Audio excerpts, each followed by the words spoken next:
जय श्री श्याम दोस्तों, राधे राधे। आज के वीडियो में आप सबके साथ शेयर करूंगी खाटू श्याम बाबा की कौन सी मूर्ति, विग्रह, फोटो अपने घर में रखना चाहिए और कौन सी नहीं रखना चाहिए, किस फोटो की कौन सी पूजा जो है वो लगती है। आज के वीडियो में संपूर्ण जानकारी जो है वो आप सबके साथ शेयर करूंगी। इसके साथ ही साथ बहुत सारे भाई बहनों ने अपने नाम जो है वो कमेंट में लिखे हैं अपनी जगह के अनुसार कि वो ये वीडियो कहाँ से देख रहे थे। उनका नाम जो है वो इस वीडियो में आगे जरूर आएगा। यदि आप भी अपना नाम वीडियो में चाहते हैं तो नीचे कमेंट बॉक्स में जय श्री श्याम का एक जयकारा, आपका नाम और आप कहां से इस वीडियो को देख रहे हैं वो नीचे जरूर लिखिए। कल के आने वाले वीडियो में आपका नाम आपके स्थान के अनुसार जरूर मिलेगा। तो चलिए मैं आप सबको बता देती हूँ कि बाबा की कौन सी मूर्ति, विग्रह, तस्वीर अपने घर में रखना चाहिए। देखिए, जब हम खाटू श्याम बाबा से जुड़ जाते हैं, जब हम बाबा को ही सर्वस्व समझते हैं तो बाबा को अपने घर में विराजमान करने की आवश्यकता होती है। क्योंकि जब हम किसी के ऊपर भरोसा करते हैं, जब हम किसी के ऊपर विश्वास करते हैं और सब कुछ उनको समझते हैं तो उनको अपने घर में लाने की आवश्यकता होती है। भले ही आप भाव आपके कितने अच्छे हैं और आपका मन कितना भी सच्चा है, लेकिन जब आप अपने घर में भगवान को लेकर आते हैं तो जो आपका मन है वो विचलित नहीं होता है।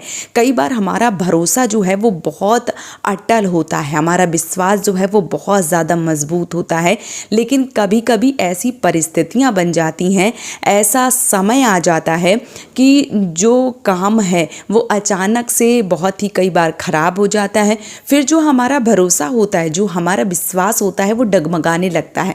फिर हमको ऐसा लगता है कि शायद हम किसी और भगवान की पूजा करते तो ज़्यादा उचित था। कई बार मन जो है वो, मन की इच्छा जो है वो कई बार बदलती रहती हैं, या यूँ कहूँ कि मन बहुत ज़्यादा विचलित होता है तो बहुत अधिक सोचना शुरू कर देता है, और जिसको आप लोग ओवर थिंकिंग कहते हैं। तो बहुत ज़्यादा जब सोचते हैं ना तो मन में कई सारे प्रश्न और प्रश्नों के प्रश्न जो हैं वो मन में बन जाते हैं। इसके लिए आपको आवश्यक है कि आप खाटू श्याम की जो फोटो, तस्वीर, मूर्ति, विग्रह हैं वो आपको अपने घर में लाना चाहिए।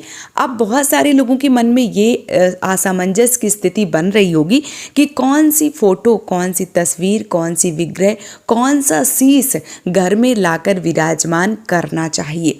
तो देखिए, जब मंदिर होता है तो मंदिर एक ऐसी जगह पर बनाया जाता है जहाँ एक मोहल्ला समझ लीजिए, पूरा गांव समझ लीजिए, वहाँ पे या किसी शहर में बहुत बड़े बड़े, बहुत छोटे छोटे, हर तरीके के जो मंदिर है वो बनाए जाते हैं।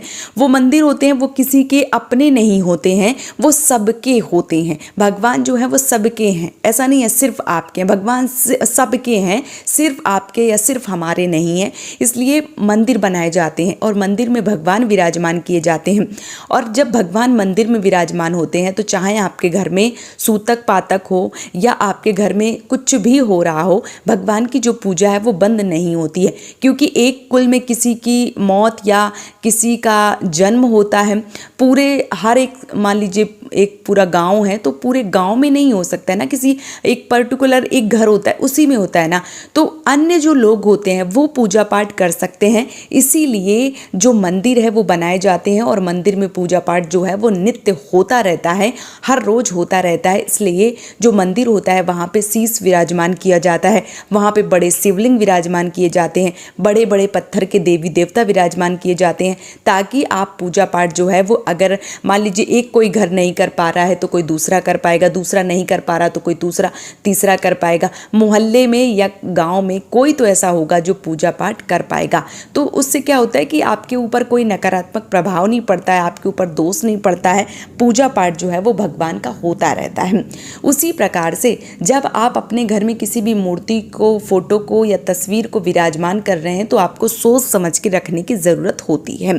कहते हैं कि कोई भी पत्थर की जो मूर्ति होती है खास करके, वो अपने अंगूठे से, जो अंगूठी का ऊपरी हिस्सा होता है उससे बड़ी नहीं रखनी चाहिए।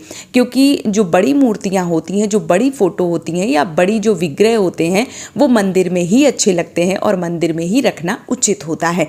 जब हम घर में नहीं मानते हैं और बड़ी मूर्तियाँ घर में रखते हैं, खास करके पत्थर की मूर्तियाँ, तो हमारे घर में किसी बच्चे का जन्म होता है या शोक सभा हो जाती है, किसी की मृत्यु हो जाती है, तो ऐसे में पूजा पाठ जो है वो कई दिन तक या कई महीने तक रुक जाता है। तो ऐसे में भगवान बैठे रहते हैं भूखे प्यासे, उससे आपको दोष लगता है। तो आपको जो फोटो हैं उनका चयन जो है वो अवश्य रूप से करना चाहिए। अब यहाँ पे आपके मन में प्रश्न आएगा कि किस प्रकार की फ़ोटो तस्वीर रखें।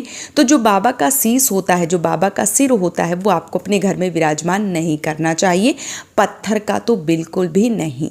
और यदि आप रखना चाहते हैं तो बहुत छोटा सा लेकर आइए और पूरी जो उनकी छवि है, मान लीजिए उनका कंधा है, जैसे आप कपड़े जो है वो पहना सकें, उस प्रकार से आप जो विग्रह है वो लेकर आ सकते हैं, लेकिन छोटे से छोटा, ठीक है। वैसे मैं बोलूँगी कि पत्थर की मूर्ति आप ना लाएं तो ज़्यादा उचित है, लेकिन अगर आप ला रहे हैं तो छोटा सा ही लाएं, ये सर्वोत्तम है। इसके साथ ही साथ केवल शीश जो है वो अपने घर में कभी भी विराजमान ना करें। अब आप लोग सोच रहे होंगे कि इतने दिन से जुड़ी हो, आप पूजा पाठ कर रही हो, लेकिन आप इन चीज़ों को मना क्यों कर रही हो? तो मैं आपको बता दूं, रखने में, लाने में कोई दिक्कत, कोई परेशानी नहीं है, लेकिन जब हम शीश को अपने घर में विराजमान करते हैं या पत्थर की बड़ी मूर्ति अपने घर में विराजमान करते हैं तो हमें नियम से पूजा करना होगा। सुबह 4-5 बजे से उठ के और नियम से हमें साफ सफाई करके पूजा पाठ जो है वो करने की आवश्यकता होती है, और शाम के समय गोधूली वेला में पूजा पाठ करना होता है। जब खास करके कोई त्यौहार आते हैं तो उनके लिए अलग भोग बनाना पड़ता है। बहुत सारे नियम होते हैं अपने अपने घर के अनुसार, तो उन नियमों को अगर आप नहीं कर पाते हैं तो जो दोष है वो लगता है। इसलिए कभी भी आपको जो पत्थर की मूर्तियां हैं या जो बड़े भगवान हैं या जो शीश है वो अपने घर में विराजमान ना करें, ठीक है। अब बात आती है फ़ोटो या तस्वीर की। फ़ोटो या तस्वीर अगर आप अपने घर में रखते हैं, कई बार आप घर से बाहर चले जाते हैं या घर में सूतक पातक होती है या कई बार आप पूजा करने लायक नहीं होती हैं, तो ऐसे में आपको कोई दोष नहीं लगता है यदि आप फ़ोटो तस्वीरें रखी हैं तो। यदि आप अपने घर में बाबा का शीश या बाबा की छवि या बाबा का विग्रह रखी हैं, नियमित रूप से पूजा पाठ नहीं करती हैं, तो फिर आपको दोष लगता है। इसलिए आप कोशिश करिए कि कोई भी फ़ोटो जो है, मड़ी हुई फ़ोटो या कैलेंडर टाइप का, कोई बहुत तरीके की फ़ोटो जो है वो मिलती हैं, तो आप वो फ़ोटो जो है वो अपने घर में रख सकते हैं। याद रखिए, चाहे आप अपने घर में शीश रख रहे हैं, बाबा का पूरा स्वरूप रख रहे हैं या आप फ़ोटो या तस्वीर रख रहे हैं, जो जितनी भी सेवा भाव आप कर रहे हैं, ये जितने आपके सामर्थ्य के अनुसार है, सबको पूर्ण फलों की प्राप्ति होती है। ऐसा नहीं है कि जो शीश की पूजा करेगी उसकी जो पूजा है वो सर्वोत्तम होगी। चाहे आप शीश की पूजा करें, आप छवि की पूजा करें, विग्रह की पूजा करें, तस्वीर फोटो की पूजा करें, बाबा आपके लिए समान फल जो है वो देते हैं। कभी किसी को ऊंचा और नीचा नहीं देखते हैं, तभी तो वो हारे के सहारे हैं। इसलिए आपको विश्वास, धैर्य जो है वो रखना होगा और बाबा की नियमित रूप से पूजा पाठ करना होगा। यदि आप ऐसा करते हैं तो यकीनन बाबा आपकी समस्त मनोकामनाओं को पूर्ण कर देते हैं। मेरा मानना है कि बाबा से जुड़कर देखिए, बाबा को अपने घर में विराजमान करके देखिए, बाबा की नित्य पूजा करके देखिए, आपकी जो किस्मत है वो कैसे चमकती है। आपको देखकर आसपास के कई लोग खाटू श्याम जो है वो जाना प्रारंभ कर देंगे। एक बार आप उनको अपने घर में विराजमान करके देखिए। भरोसा, बस विश्वास, भरोसा रखिए। काम कितना भी छोटा है, कितना भी बड़ा है, बाबा करेंगे जरूर। अपने घर में बाबा को विराजमान जो है वो ज़रूर कीजिए, और जितनी भी आपसे पूजा पाठ हो सकती है उतना कीजिए। भाव अपने अच्छे और सच्चे रखिए। जरूर नहीं है कि पूरा दिन आप वहीं पे पड़े रहें, नहीं। आप गृहस्थ जीवन में हैं तो गृहस्थ जीवन वालों को सबको छूट होती है, तो गृहस्थ जीवन में जितनी पूजा आपसे हो पाती उतनी आप करें, और करें जरूर। इस बात का विशेष रूप से ध्यान रखें। अब चलिए मैं उन सभी का नाम ले लेती हूँ जिन्होंने अपने नाम जो है वो कमेंट बॉक्स में लिखे हैं।